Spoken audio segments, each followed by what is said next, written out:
আসসালামু আলাইকুম প্রিয় খামার প্রত্যাশী ভাই ও বন্ধুগণ।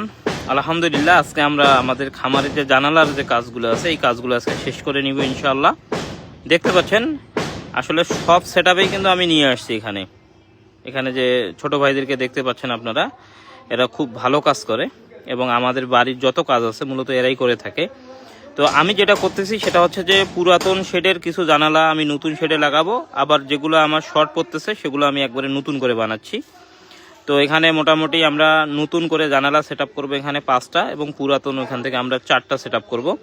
এবং এখানে একটা দরজা দেখতে পাচ্ছেন, এই দরজাটা কিন্তু আমি আসলে নতুন করে বানাচ্ছি না, এটা মূলত যেখানে ছিল সেটা আপনারা দেখলেই বুঝতে পারবেন। আমার যে আগের শেডের যে একটা দরজা ছিল দেখতে পাচ্ছেন, ওই দরজাটা কিন্তু আমি খুলছি এবং ওখানে মোটামুটি ইটের যে গাঁথুনি দিয়ে দিছি। এখন যেটা করব সেটা হচ্ছে যে ওই দরজাটা আমি এখন এই দরজার এখানে সেটিং করব, মানে আমার নতুন শেডের দরজা হিসেবে আমি এখানে শিফট করব আর কি।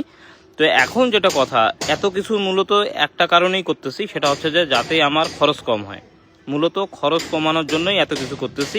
সব কিছু মিলে কেমন হচ্ছে বা আপনাদের আসলে শেডটা মন মতো হচ্ছে কিনা অবশ্যই জানাবেন। ধন্যবাদ সবাইকে, আসসালামু আলাইকুম।